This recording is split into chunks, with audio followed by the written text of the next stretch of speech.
उत्तर प्रदेश की सियासत में अगर विधायकों के आंकड़ों से देखें तो राजा भैया की पार्टी मायावती की बहुजन समाज पार्टी से एक कदम आगे है, क्योंकि बसपा का सिर्फ एक विधायक है तो राजा भैया के 2 विधायक हैं। जी हां, इसी का फायदा अखिलेश यादव उठाना चाहते हैं, जिसके लिए खबरें हैं कि अखिलेश यादव लगातार राजा भैया के संपर्क में और राज्यसभा चुनाव में जिन 2 वोटों की आवश्यकता है उनकी पूर्ति राजा भैया के विधायक उनके साथ मिलकर कर सकते हैं। फिलहाल तो राजा भैया ने गठबंधन की स्थिति पर कोई भी आखिरी फैसला नहीं सुनाया, ना ही एनडीए को लेकर और ना ही इंडिया अलायंस को लेकर या अखिलेश के साथ ही गठबंधन को लेकर।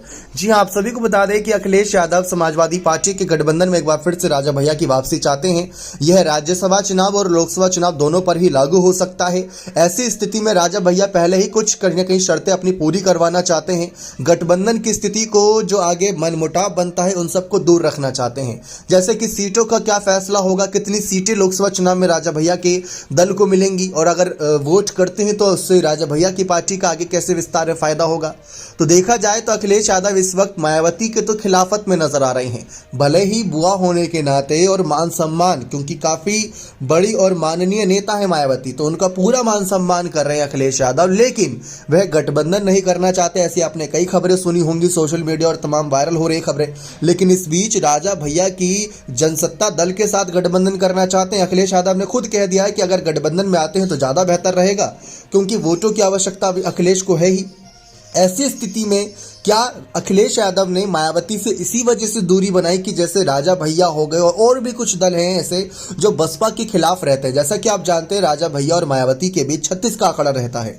अगर दोनों एक छत के नीचे तो वैसे बहुत ही चांसेस नहीं है कि दिख जाएं, लेकिन अखिलेश यादव ने ऐसी स्थिति बनने नहीं दी। इसी वजह से मायावती से दूर दूर और राजा भैया के करीब नजर आ रहे हैं। और खबरें भी ऐसी हैं कि जो बसपा का एकमात्र विधायक है उमाशंकर सिंह, वो राजा भैया के कहने पर ही समाजवादी पार्टी को वोट देने के लिए तैयार हो जाएगा। तो ऐसी स्थिति में देखा जाए तो मायावती की बसपा आंकड़ों के लिहाज से कहीं ना कहीं पिछड़ती जा रही है उत्तर प्रदेश में। इस पर बहुजन समाज पार्टी को जल्द से जल्द कोई ना कोई फैसले में बदलाव करना होगा, जिससे पार्टी का विस्तार आगे संख्या बल के आधार पर हो सके। लेकिन मायावती की स्थिति की बात जैसे कि चली रही है, राजा भैया अगर सपा गठबंधन में आते हैं तो अखिलेश को तगड़ा फायदा होगा और मायावती के लिए बड़ा झटका होगा, क्योंकि आंकड़ों के आधार पर राजा भैया की पार्टी मायावती की बसपा से एक कदम आगे निकल चुकी है। बने रहे चैनल के साथ, बहुत बहुत धन्यवाद।